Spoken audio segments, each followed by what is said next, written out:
Yeah. Okay. First one, talk to not this last guy, but the guy before him, and you were saying, which I agree with, you want to basically own and know the information for yourself.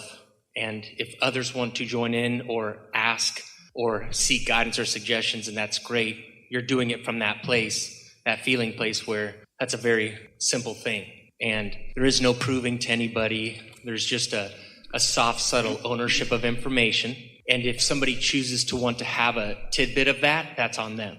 And this is an important distinction to make also. Sure. Virtually 100% of them are asking. Because everyone wants to feel better.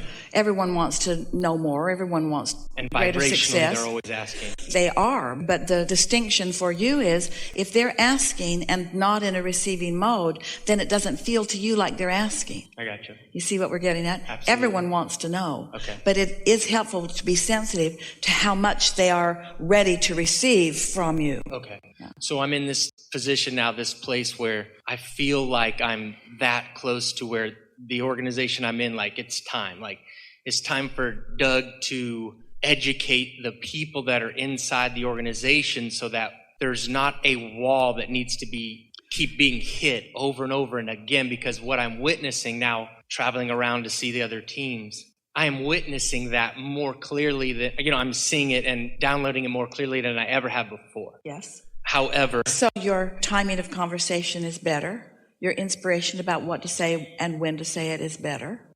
And they ask me. Yes. I'm not telling them, they're asking me. Okay, but the thing is that... We have a question for you. Can you hold your place without losing it? Of course. The question that we have is, when you have knowledge about something, and you do, can you know it for them? Yeah. So you're saying to us that when you know something so completely that you can influence them into knowing the same? Of course. If I'm in my best feeling place, when I visualize them or look at them or browse upon them, whatever you want to call it. So Jesus should have been able to heal everyone. No, because they have to be the co-cooperative component. All right, that's the point. But I can choose to look at them the way I choose to. That's why we worded the question the way we did. Yeah. Can you know for them? Or do you just hold your knowledge so completely so that there's a possibility, maybe even a greater probability, that they will come to know what you know? That's what In other words, their resistance can be softened by your knowing.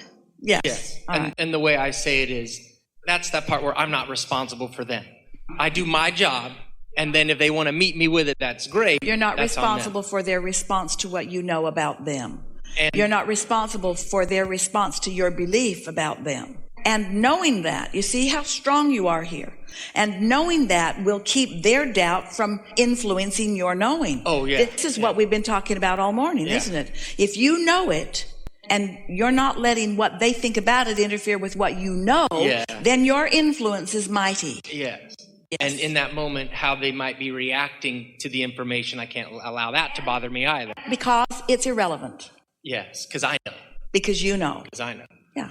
Okay, so here's the deal, though. Like, the presentation obviously is much easier one-on-one, one-on-three, one-on-5, so on and so forth. What do you mean? Do I need to do background, or Just what do you mean it's easier one-on-one than what? Okay, so here's a perfect example. I just had an awesome conversation for about a 5-minute period with a dude who pitches for our staff right now in the big leagues, right? And he was like, "What do you got for me, Dougie?" And I was like, "Well, what do you mean, what do I got for?" Like, he just got done throwing a bullpen, okay? And I was like, "What are you talking about? Major league pitching coach is right there. Just ask him," right? And he's like, no, I want to hear what you got. And I was like, "Are you sure you want to hear what I got?"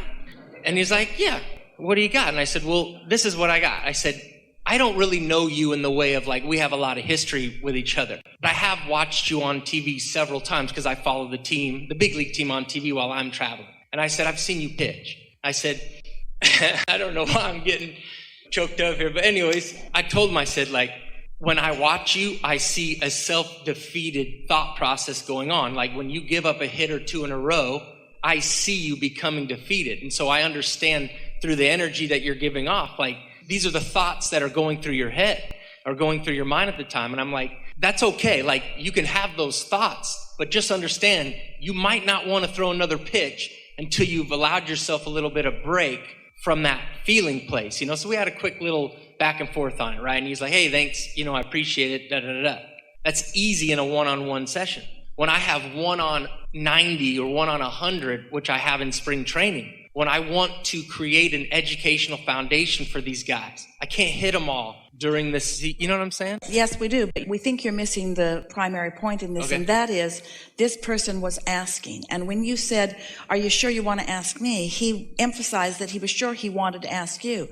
And so the likelihood of him listening to your answer and receiving your answer, and the reason that you felt all choked up about it is because you answered it from your broader perspective. You gave it to him with such clear, clean energy. And so the likelihood of him not hearing you was almost non-existent. He had to hear you.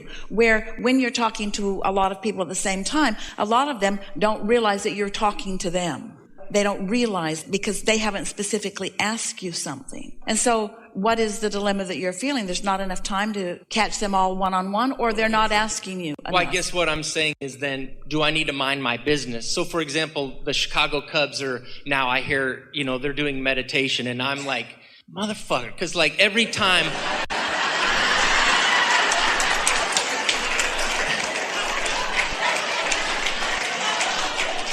I've never said the F word in the chair, so he said it, I'm okay. So, but like, so... Momentum. Every time I hear another organization doing something that I so know about, that's so ingrained in my daily life and my daily practice, that I could be heading up for our current organization, I get upset. I get jealous and upset. And so I know that, so I'm not going to the GM saying, I got this, let me share it, okay? However, I kind of put a little thing in him the last time I talked to him. But what I'm saying is I understand timing, I understand everything about it, and that's why I'm talking to you first. Is it just mind your business, Doug? When it's presented to you, do it. If it's not presented, and they hire some jackass to come in and talk about something nothing to do with emotions, because nobody understands the emotional guidance system like we do, and they miss that huge freaking point, just let it go. There is not an industry on the planet that is more ripe and ready or has more momentum of understanding the power of thought and as it regards to things like outcomes. Than baseball. Really? Sports in general. Okay. Because coaches have been talking about positive mental attitude for a very long time, and you're just refining it in a way. So when you have a player that is asking you about something and you explain to him what you've got for him, why you see that he's not consistent in what he is wanting to accomplish, then the next thing you do is watch for that improvement and highlight that with him. Then, with that, you gain enough momentum that it becomes something that then others are asking you about. Setting all of that aside, setting all of the managers aside and all of the players aside, and just putting you in this conversation where you're watching some other team experiencing something that you want. You've put that in your vortex a long time ago. You've put helping them to understand what's really going on in your vortex a long time ago. So anytime, this is just basic Abraham conversation that you've been hearing for years. Anytime you see someone else living something that you know is in your vortex, that you also know for whatever reason you're not fully allowing it for yourself, it is completely logical that you would feel the discord of that, because you have desire that is being amplified by someone else's accomplishment of it. You're right, you used the word jealousy. That's exactly what jealousy is. My awareness in this moment that I am not allowing myself to have something that I want, and this experience over there is what's highlighting it. The question that you're asking is, what do I do when I feel jealous about something? And we say, just understanding it is enough. Not having to figure out what to do about it, just understanding it. Well, we don't know anybody that understands that more clearly. You understand that, but now you're wanting to know from us, what do I do about it? And but not the jealousy part. What action do I take next? Meaning, should I educate 90 people or just leave it alone in my business? We're going to give it to you in a general sense first and then a specific sense next. Okay. What you do is you deal with the thing that you have to deal with, which is your discord. It's not about what anybody else is doing, and it's not really about what you're doing or not doing. It's about your discord. So until you are not until, because you'll do it for sure, as you talk that discord down, then your vibration rises, and then inspiration about what to do comes. And then a whole series of these kinds of conversations with players and managers and owners will begin to flow into your experience. It's not all going to come at once.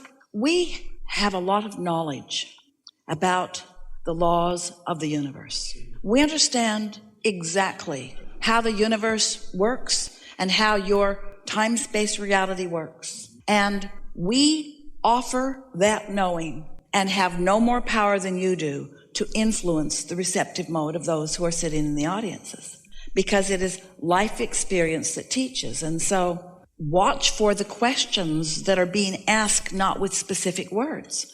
That's how you can really gain ground. This person came to you and said, "What have you got for me? What have you got for me?" But does the owner of the team ever say that to you? No. Does the manager ever say that to you? Maybe once in a while. So do you think you've got something for him? I got something for everybody. But what do you have? So following the question that we had earlier, let's follow this momentum. Let's amplify the desire. So now we've just identified that this desire is that you want more of them that have the power to control the outcome of things. You want more of them to know what you know. No, but you know what it is?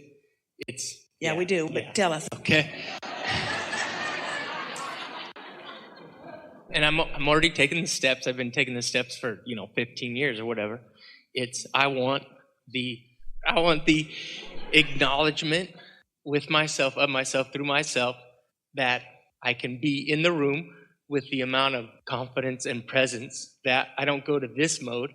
I stay in the mode of fun, of love, appreciation, and wanting to help the people in the room create what they want. But I stay from my ever-knowing place of strength.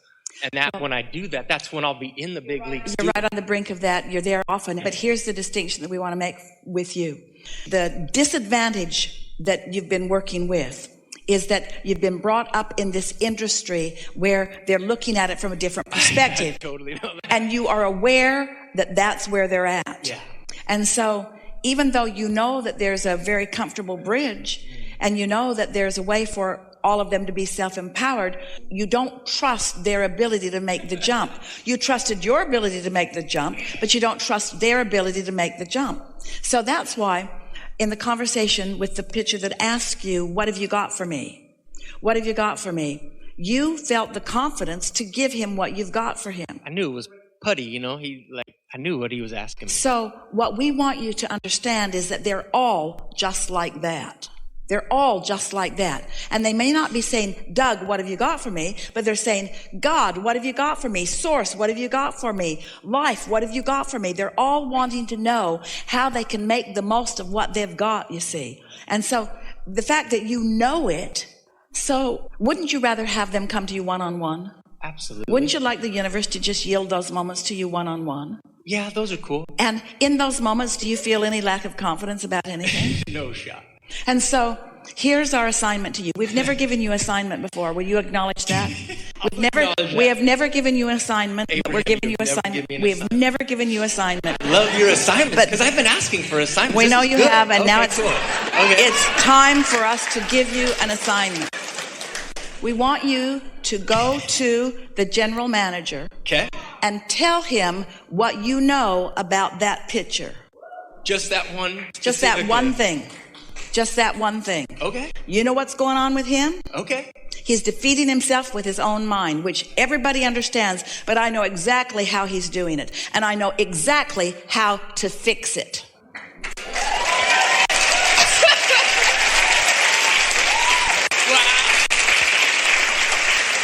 And then say to him, "And if you don't believe me, watch me. Watch me transform this mediocre, strong desire, ready, willing, not yet able player into the pitcher that you want. Watch me." Because this is a thought turning to a thing, to a thing, to a thing, to a thing, to a thing, to a thing, to a thing. There's enough momentum in this one thing to take you where you want to be. Yeah, I know that.